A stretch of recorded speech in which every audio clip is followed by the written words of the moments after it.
morning gentlemen and lady welcome to see me sing จะปุយតែមានខុសឆ្គងកុំជេរកុំស្ដីព្រោះអ្នកจะไปទើប18ខ្ចីញញទេ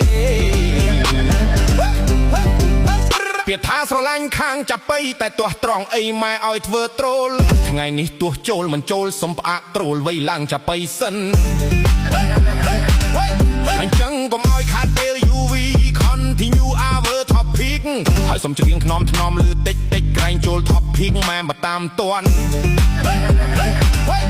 គ្រាន់តែផ្ដាំអ្នកម្ដាយកុំតាន់ជេរទុកឲ្យអាដងហេច្រៀងចប់មួយបទសិនអញ្ចឹងថ្ងៃនេះនិយាយពីក្មេងស្រីខ្លះ18សាច់ឈាមភ្លឺថ្លានៅក្នុង TikTok និយាយពីគ្រូវីដាច់ផ្ងាផ្អើលតាពេញសាមគុក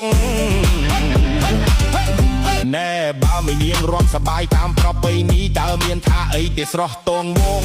អ្នកខ្លះរំលេងមិនទំនងចង់លេចអាវង Hello ដាក់គេឥឡូវតាតាមតែចៅនឹងក្មួយចង្រៃទាំង15មួយរបស់មនុស្សស្រីទី1កន្លងជើងផ្ទៃទី2ស្រស់ស្រីជំទាលលន់លឺទី3ងក់ខុសរឿងទី4ចិត្តសឿងតែបាយខ្នងឲ្យផ្ទៃទី5មិនសូវចង់និយាយព្រោះស្រស់ស្រីជេរផ្ទៃផ្អើលពូមទី6មួយដើរឡើងខ្លាំងទី7ពីរដូចចេញច្បាំងទាត់ជាយសំពុតនាទី8និយាយមិនមែនទូតពូកែដាក់គូតសិតសក់មុខទ្វានិយាយពីទី9ខ្ជិលរៀប10គ្មានរបៀបចេញចូលកណ្ណងទ្រប11ហៅផ្ទៃដាច់សាច់12សម្រេចហៅផ្ទៃអញហាង13អើយមីនាងមិនចេះក្រែងស៊ីបាយកន្ថែងលើកជើងមួយ14មិនសូវភ័យព្រួយសំបីតែភួយក៏មិនជួយបត់រឿង15មិនចេះរៀបដប់គ្មានសណ្ដាប់ធ្នាប់បៀសវាលបៀសកាល16ធ្វើឲ្យជឿក្បាលហៅផ្ទៃអារបាល់សម្រត់ឲ្យផ្ទៃ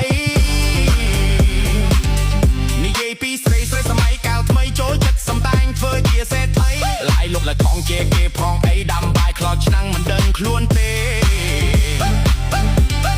ទូរស័ព្ទដៃមួយដៃកាន់បេកស្រ័យខ្លាយផ្អើលមេឃអើទាំងជីតាលុះដល់ខខានមិនបានអូតត្រាម៉ែហៅលៀងចានប្រចាំបន្តិចសិន